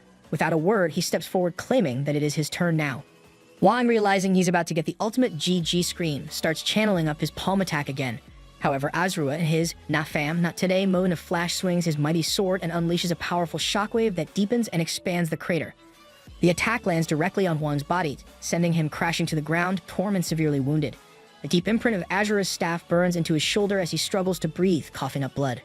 Azura, assuming his job here is done, casually swings his staff to finish things off. But Huang, in his last moments of existence, has one wish. He wants to know Azura's name before getting yeeted out of the story. But Azura, unfazed, slams his staff down, creating another massive explosion. The crater now resembles a deep well, as Oldie observes from above. Yes, he is still there, watching like it's GTA 6 trailer or something. Within the devastation, only Huang's legs remain and his upper body is obliterated by the sheer force of the attack. Meanwhile, Azura stands over the remains, lost in thought. Watching from above, Oldie wonders whether taking Huang captive would have been a wiser decision. Elsewhere, deep within the forest, a tavern bustles with activity as customers enjoy their meals. Suddenly, they notice a figure approaching from the woods. At first, it appears to be a man riding a mount, accompanied by others carrying his belongings. But as the figures draw closer, it becomes clear that there is no mount. Instead, two men crawl on all fours, serving as the master's steed. Upon reaching the tavern, the master halts his mount and calls for the tavern head. The master is then seated at a table, where he orders the tavern head to bring whatever dish is ready, along with food for his men, whom he refers to as beasts. Nervous, the tavern head quickly serves the meal, but the master becomes enraged upon seeing that his beast's plates have been placed on the same table as his own. As the tavern head attempts to explain, the master, with a single swing of his staff, hurls the plates toward his men. His anger deepens when he hears no reaction from them. Determined to strip away any remnants of their humanity, he begins whipping both of them with his staff. The blows are so brutal that the men instinctively start barking, while the rest of the tavern's customers watch in horror, unable to bear the sight of such cruelty. Laughing at their suffering, the master continues the merciless beating before turning back to the tavern head and demanding whether animals are allowed to dine alongside humans. In response, the tavern head hurriedly retrieves old, worn-out animal bowls, which the master places before his beasts. He orders them to eat, reminding them of the hard journey ahead. Despite their hesitation and clear reluctance, the two men, broken in spirit, lower their heads and begin eating like pigs from the bowls. The tavern head, seething with rage at the inhumane treatment, remains silent out of fear. Once the master finishes his meal, he pays for it and departs. After that BS, he better have left more than a 20% tip. Riding his mounts. As if they were mere horses, he vanishes into the distance, leaving the tavern in a stunned silence. Among the shaken onlookers, one recognizes the two men. They are the two tigers of the Easterly Gale, once feared warriors whom even the fort sovereign dared not challenge. Yet now they endure humiliation beyond comprehension. Among the onlookers, one man struggles to believe his eyes, unable to grasp what kind of master could break and tame two seasoned fighters like the tigers. The entire tavern remains in stunned silence, shaken by the sight. Far away in the depths of the forest, the two tigers lie on the ground, resting in exhaustion while their master sleeps peacefully on a hammock nearby. He is snoring until suddenly, hundreds of arrows rain down from above, piercing through every orifice of his body. It is an ambush, launched by the tigers' sect members, who have come to rescue their fallen captains. Realizing their master has been struck down, the ambush squad rushes to free the captains. However, upon seeing their condition, they are left speechless. The squad leader, shaken, apologizes for arriving late, explaining that he came as soon as he heard of their sect's fall. But before he can say more, confusion grips him as he hears the vice captain muttering faint words. Summoning the last of his strength, the vice captain manages to form his sentence, warning them to flee while referring to them as a fool. My man really thinks he's Gandalf. His expression is filled with dread and hopelessness, but before his warning can fully sink in, the master stirs. Despite the countless arrows still lodged in his body, he's already awake. The ambush squad, realizing the danger, immediately draws their weapons, ready to retaliate. Meanwhile, the master remains seated on his hammock, unfazed. With a calm and confident look, he admires their determination to fight. Then stepping out from the shadows, he reveals himself fully. The sight of his face leaves everyone in stunned silence. A chilling realization washes over them as the master, Sanji, is undeterred and unscathed, dares them all to come at him if they like. Hearing the challenge, the whole squad just froze like NPCs hitting a lag spike, while Sanji, the blood beast, stood there practically begging them to make a move. The vice captain, upon seeing the master's expression, is once again overcome by dread and hopelessness. The group leader, feeling a growing unease, quickly orders two of his men to escort the captains out while the rest form a defensive formation. However, before they can react, a blinding beam of energy streaks through the air, piercing several of them, including the group leader. The beam is so powerful that it completely obliterates the bodies of those it strikes, leaving nothing behind. Sanji, who unleashed the attack, grabs his spear and hurls it toward the remaining group, but to his surprise, someone stops it mid-air. It is the squad captain, rising to his feet. Yet instead of instilling hope, the captain turns to his men with a defeated expression and urges them to flee. He vows to hold Sanji back. Sanji overhears this and taunts them, suggesting they stay and fight. The captain, with his voice filled with desperation, yells at them to run for their lives. Though hesitant, they obey his command, but it does not sit well with Sanji. In an instant, another beam is unleashed, piercing the captain's body. The group watches in horror as Sanji follows up with a relentless barrage of beams, riddling the captain with holes and cutting down more of his men. The energy tears through their bodies and weapons as if they were mere paper. In the blink of an eye, the entire squad is annihilated, except for the vice captain, who remains kneeling on the ground, trembling in terror. Sanji steps toward the fallen bodies, mocking their efforts as a heroic attempt. He then turns his attention to the vice captain, surprised that he did not join his men in death. Offering false praise, Sanji suddenly presents the remains of the vice captain's grandchildren, who he had kept as hostages. With a smirk, he apologizes for killing them, explaining that he suspected the vice captain might rebel. Upon hearing this, the vice captain clutches the remains with his body trembling as he collapses to the ground in grief. Sanji merely stands there, watching like me when someone is crying in front of me, and I just slowly sip my drink and hope they stop on their own. Suddenly, Sanji's eyes gleam with excitement as the vice captain rises to his feet, preparing to retaliate. This is exactly what he had wanted. The vice captain, seething with rage and overflowing with killing intent, vows to make Sanji pay for what he has done. Sanji grows even more eager, recalling that the vice captain is in a state of ultimate corporeal rejuvenation, a form that grants him unimaginable strength.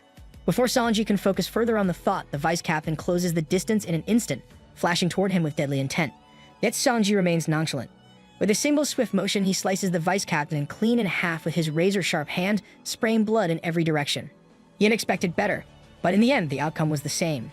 As silence falls over the battlefield, Sanji turns away, calling out to an unseen presence lurking nearby. He sensed their killing intent long before they made their move. A group of Fort Sovereign men emerges, informing him that they bear a message from the Abyssal Beast. However, Sanji immediately warns them to leave, making it clear that he has no intention of taking orders from the Abyssal. The group is visibly shaken but manages to deliver their message that the Crimson Beast has been slain by a pair of Outlanders. The mention of the Outlanders startles Sanji, drawing his full attention. Meanwhile, deep within the forest, Azura is busy washing the blood trickling from his nose. The old-timer nearby notices and reminds him that he had warned him before about the dangers of overusing his power. After a brief rest, they continue their journey, though Azura remains slightly dizzy from the previous battle. Sensing this, the old man advises him to rest a bit longer. He then shifts the conversation to Azura's staff, asking if he has grown accustomed to it. Azura confirms but admits that it is far trickier to wield than he had anticipated. He wants more chettier weapons like a sword or his old demon cleaver, but the old man, the certified weapon blocker, refuses. Azura's current body, he explains, is incapable of handling excessive force. He warns that if he tried swinging those big boy weapons around, he'd probably yeet his own bones out of existence. However, once he masters the staff's techniques and learns how to channel his martial prowess properly, he will gain greater control over both its intensity and power transfer. As the old man imparts his wisdom, Azura, already exhausted, drifts into sleep in the cart. Meanwhile, in a nearby village, a scout from Fort Sovereign questions the locals about a cart, asking if they have seen it passing through. Just as he speaks, one villager, barely paying attention, casually points into the distance. The scout follows their gaze and immediately freezes, because there it is, the cart. Inside, just as described, is a young boy accompanied by an old man. A sudden wave of unease washes over the scout. Without wasting a moment, he swiftly sends a message to his group using a hawk. Can you believe we used to use hawks and pigeons to deliver messages? Imagine how many guys thought they got ghosted because the pigeon died on the way or just didn't deliver the message. Okay, sorry for that side thought. Anyway, back in front of Sanji, the Fort Sovereign group delivers an urgent report, informing him that the cart continues to vanish without a trace, leaving them with no leads on its exact whereabouts. Even after searching, there is no sign of the cart. This does not sit well with Sanji, who finds it impossible to believe. He begins to suspect that the group is deliberately feeding him false information to humiliate him. The tension in the air grows thick as the group members become visibly anxious for their lives. Just in time, the scout's hawk arrives, delivering new intel. The message is quickly relayed to Sanji that their scout has located the targets heading toward Moon Valley and is already in pursuit. Hearing this, Sanji issues a chilling warning to them that if they allow the Outlanders to escape again, he will personally remind them why he is known as the Blood Beast. The group, now even more terrified, agrees without hesitation. Meanwhile, in the distance, the cart slowly moves along a narrow mountain trail. After some time, the old man brings it to a stop in front of a long staircase leading down the mountain. He instructs Azura to rest while he goes ahead to check the path. Azura attempts to argue, but the old man silences him and begins descending. Now left behind, Azura finds himself growing bored as he lies on the cart. He can't help but think about Sally the Salamander, missing his old companion dearly. Rest in peace, you absolute legend. Just as he is lost in thought, the steed suddenly shakes. Looking up at one of the nearby trees, Azura notices a pair of small eyes peering at him from the branches. His heart skips a beat as he immediately recognizes it as Sally. Overcome with excitement, he shouts its name, causing the creature to leap from the tree and take off running. Without a second thought, Azura bolts after it, calling out for his steed to wait for him. Meanwhile, deeper in the forest, the Fort Sovereign group carries Sanji on their shoulders. As they continue their march, they spot their scout waiting in the distance. Sanji expects that the cart has vanished once again, but the scout assures him that they have crossed this point, though what happens afterward remains unknown. Frustrated, Sanji smacks his men, signaling them to lower him down. As they do, he takes a moment to summarize the situation. He questions whether they have all been sent by the Abyssal Beast to accompany him in hunting down the Outlanders responsible for killing the Crimson Beast. Nervously, they confirm it. Sanji knows the Abyssal Beast would not trouble him with ordinary matters, which means these Outlanders have to be formidable. Assessing the situation, he concludes that the Fort Sovereign men lack the necessary sense of urgency to complete their mission. With cold disdain, Sanji calls them aimless pigs incapable of accomplishing their task. One of the men attempts to apologize, but Sanji cuts him off, declaring that instead of meaningless apologies, he will teach them a lesson in urgency himself. He reveals his twisted intent that he will hunt them through the woods like a vengeful predator, and anyone who manages to survive the next hour will be allowed to live. Let's be honest, he just needs an excuse to kill. According to him, the survivors will gain a valuable lesson about urgency. Without hesitation, he begins the hunt. One of the men, trembling, asks if this is some kind of test. Annoyed, Sanji strikes in an instant, slicing their leader in half. The others stand frozen with their eyes wide in horror, struggling to process what has just happened. Before they can react, Sanji declares once again that the hunt is on. That is all it takes for panic to set in, and they scatter, running for their lives. Sanji watches them all with a predator's gaze before taking a deep breath and launching into the chase, hunting them down one by one, stalking them through the trees like helpless prey. My man is speedrunning murder like it's some newly released indie game. Not far away, Azura, wandering through the same area, hears the commotion. However, Azura soon realizes that the creature he was chasing wasn't Sally at all, it was just a random squirrel. Disappointed, he sighs, having hoped even for a moment that it might have been his lost companion. Elsewhere, in front of a massive tree, the old-timer stands at its entrance. Stepping inside, he finds a towering tree with large, curved horns resting within. The tree senses his presence immediately, recognizing him as an emissary. With a deep, ancient voice, he commends the old-timer for making it this far, noting that the place is surrounded on all sides by an impenetrable labyrinth. In response, the old-timer pulls out a pocket watch, revealing that he had considered discarding it long ago. It was an old, inoperable relic, but he had kept it, as one never knows when something might prove useful. Upon seeing it, the Traince identifies it as the compass of time and space, The old-timer confirms this, remarking that he knew a keeper of the woods would recognize such an artifact. However, the tree admits that he has grown old and his spirit force has long since scattered throughout the forest. His physical form is nothing more than an empty shell. But the old-timer is undeterred. He knows that the tree's bark holds the power to breathe new life into the forest and insists that it must be recovered. Hearing this, the tree laments that he has spent centuries protecting these woods, and now, when it is finally his time to rest, the old-timer still seeks to use him. The old-timer pauses for a few moments before responding. He proposes a deal that if the tree provides him with valuable information, he will consider granting him eternal peace. The old-timer then asks about the whispers of the forest, the ancient stories the trees have carried for generations. He inquires whether the tree has ever heard of someone with the power to bring the dead back to life. At this, the tree's memories stir. He recalls the fort's sovereign leader, who once served as an emissary himself. Hearing this, the old-timer's expression sharpens as if he already knows exactly who the tree is speaking of. Deep in the forest, Sanji finishes off his last prey, brutally smashing the man's body against a rock. As he looks at the remains, he acknowledges the man's skill. Unlike the others who died while fleeing, this one had managed to conceal himself within the rocks. However, despite controlling his breath and every movement, his heartbeat ultimately betrayed his position. With his latest target dealt with, Sanji scans the area with his sharp senses, picking up the faintest disturbance in the jungle. He listens intently, attuning himself to the movement of the wind and the rustling of the grass. The moment his final target steps forward, Sanji pinpoints his location. Without hesitation, he leaps into the air and flashes toward the sound at blinding speed, zipping through the woods like a phantom. Just as he is about to strike, he abruptly halts as his instincts force him to stop mid-attack. To his disbelief, the target he had been hunting is nothing more than a young boy. He stares in shock, unable to comprehend the situation. Meanwhile, Ashura couldn't care less. Arms crossed, he glared at Sanji and made it painfully clear that if he lost Sally again because of this nonsense, Sanji was going to pay for it. Sanji is momentarily taken aback, stunned by the sheer audacity of the boy. He double-checks, unsure if Ashura is truly addressing him in such a manner, but before he can react, Ashura scolds him, berating him for his lack of respect for the local wildlife. Without hesitation, he warns Sanji to shut up or risk being fed to the mushrooms. Sanji barely has time to process the bizarre threat before a hawk swoops in from nowhere and slashes him. The pain barely registers before another attack follows. A Fort Sovereign soldier emerges from the shadows, driving his sword straight through Sanji's back, piercing him through the chest. Ashura watches in confusion as blood splatters across the forest floor, but to everyone's shock, Sanji does not fall. Instead, he calmly pushes the man away and with his own hands pulls the sword from his back. The sovereign warrior, now panicked, begins pleading for mercy, capping that the attack was unintentional and that his hands merely slipped.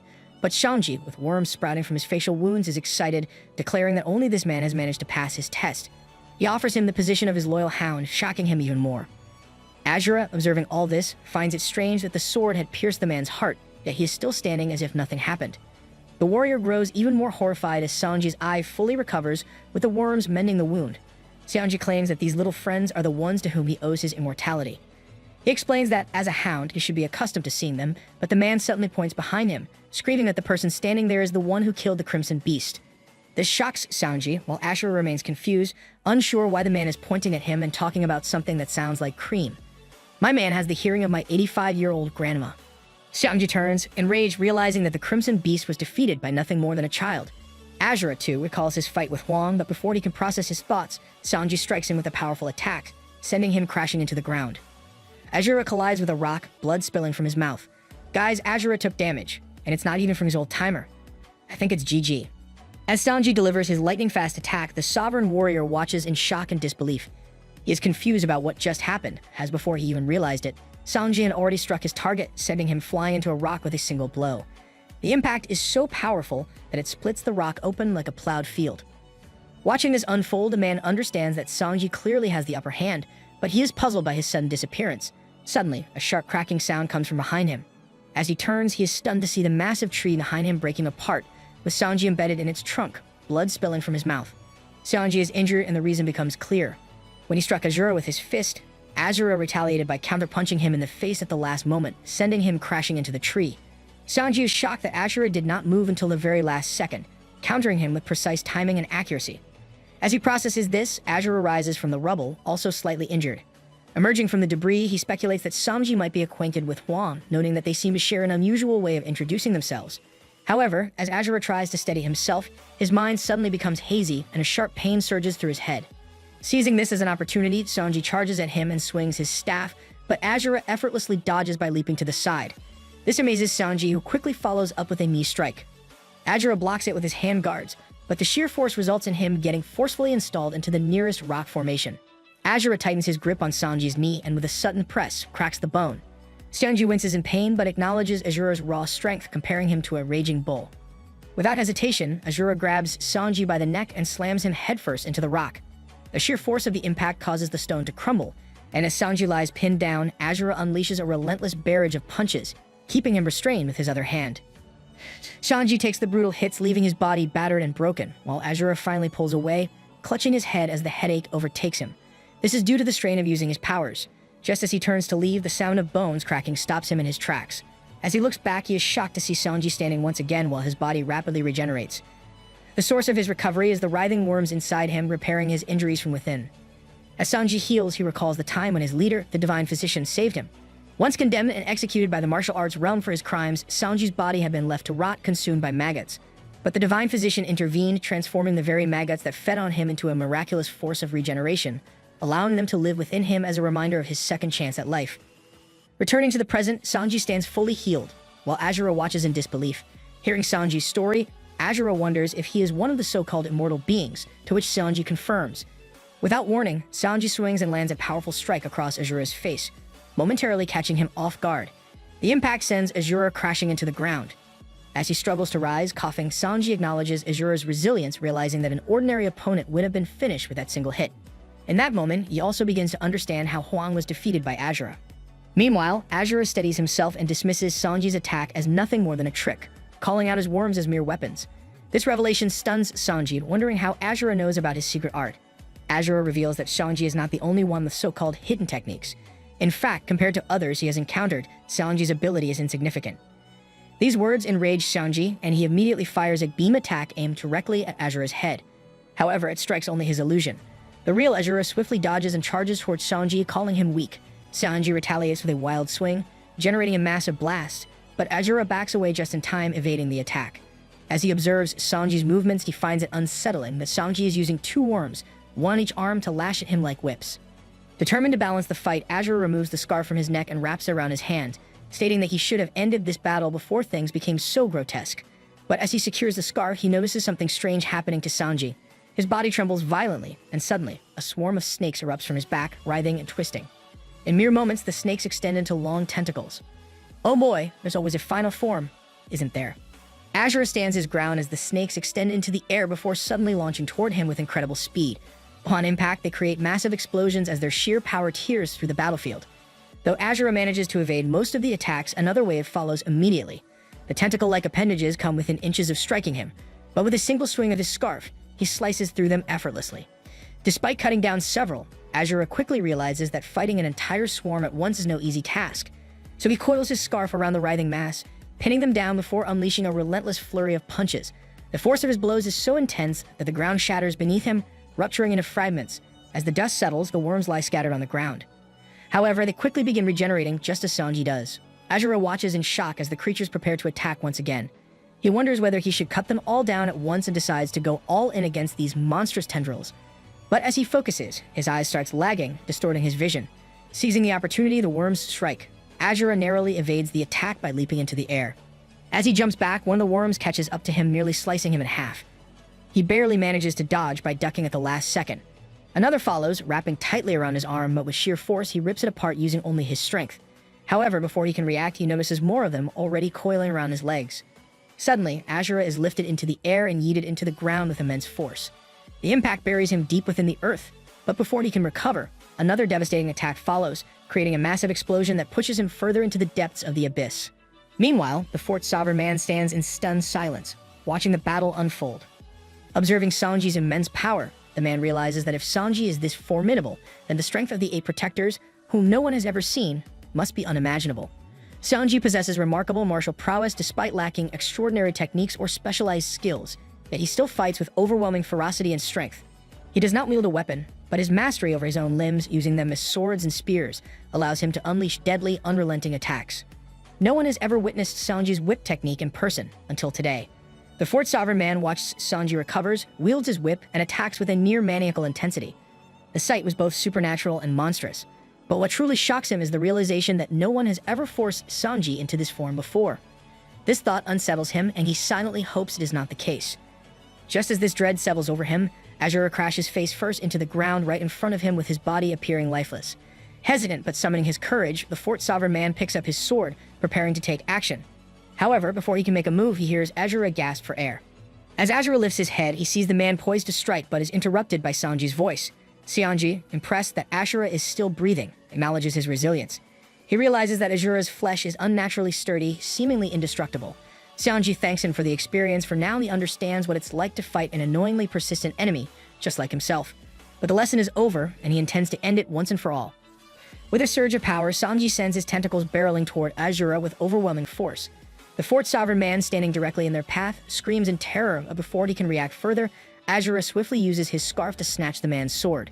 In an instant, he unleashes a flurry of rapid swings, slashing through the oncoming tentacles.